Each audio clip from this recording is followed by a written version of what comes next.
Ngayong araw ay pupunta kami sa school nila Ate Sam at Basti mga momshi dahil papanoorin namin sila mag-perform sa mass demo nila sa kanilang intrams. So ito na nga mga momshi, another day, another mini vlog na naman tayo for today's video. Bale 8:30 nga daw magsisimula yung mass demo ng mga bata kaya naman kami ni Daddy Bino ay papunta na doon para mapanood nga namin sila. Pero nakakalungkot nga dahil pagdating nga namin doon ng 8:45 ay tapos na sila at hindi na nga namin naabutan mag-perform silang dalawa. Nag-start daw kasi ng medyo maaga yung program kaya maaga din silang natapos. Nakakapanghinayang nga lang dahil first time din sana ni Daddy Bino na makita mag-perform itong dalawang bata sa school. Nalate din kasi kami ng 15 minutes at nagsisihan pa nga kami ni Daddy Bino pero kinalaunan ay naging okay na rin para sa amin at mag-i-stay na nga lang kami para manood naman para sa mga palaro ng mga bata. Buti na lang din kahit papaano ay may nag-send naman ng video ng performance ng grade level nila Ate Sam kaya may napanood pa kami pero yung kay Basti ay hindi na talaga namin napanood.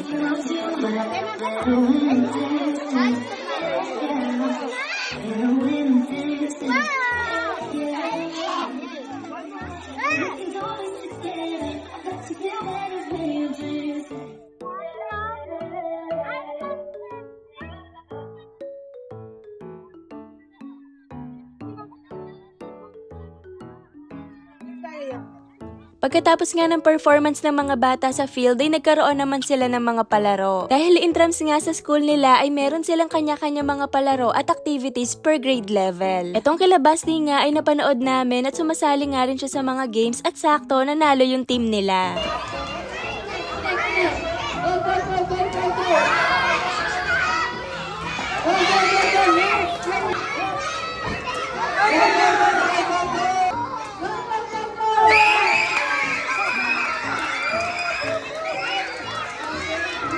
Nung natapos na nga yung mga pag-games kila Basti ay aalis muna kami at babalik na lang mamaya after lunch para naman manood sa palaro nila Ate Sam. Pupuntahan din muna kasi namin yung shop para silipin at tulungan yung nagbabantay namin. Dahil yung lunchtime yung pinaka-busy sa shop kasi napupuno yung shop namin ng mga customers kaya hindi talaga kakayanin ng bantay namin kung siya lang mag-isa. Habang naglalakad-lakad nga kami ni Daddy Bino sa loob ng campus ay nakita namin yung mga iba't ibang activities nga ng mga students per grade level kasama yung mga supportive parents nila. Anyway, paglabas nga namin sa school ay nakita naman agad ni Daddy Bino yung nagbebenta ng mais. At sobrang miss na nga daw kasi niya kumain ng mais dahil wala naman daw naglalako ng ganito doon sa Abu Dhabi kaya ayan, bumili na agad siya. Grabe, sobrang sarap ng mais dahil matamis ito tapos mainit-init pa lalo na kapag nilagyan ito ng butter tapos bubudbaran pa ito ng asin. Ako naman, ang binili ko ay yung corn kernels tapos lalagyan ito ng cheese. Sakto pa naman na sobrang gutom na talaga namin dahil hindi pa nga kami nakakapag-almusal.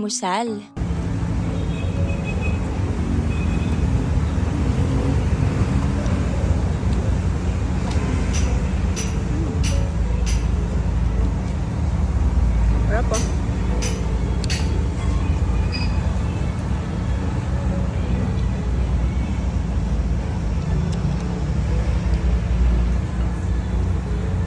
Anyway, pagdating namin sa shop ay naging busy na at hindi na nga ako nakapag-video pa. Nung wala na ngang customer ay sa shop na nga lang din kami nag-lunch ni Daddy Bino at ang request nga niya ngayon ay kumain naman ng noodles. Ito nga ang samyang na black yung pinili niya at extra spicy nga yan at ewan ko na lang kung hindi mag-alboroto yung tiyan niya pagkatapos sa sobrang spicy niyan.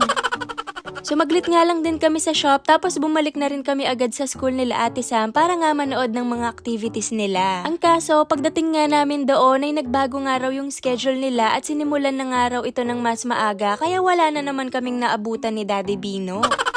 Nanood na nga lang kami ng basketball habang hinihintay namin ang dismissal ng dalawang bata at 1 oras na lang kasi ay pwede na silang lumabas.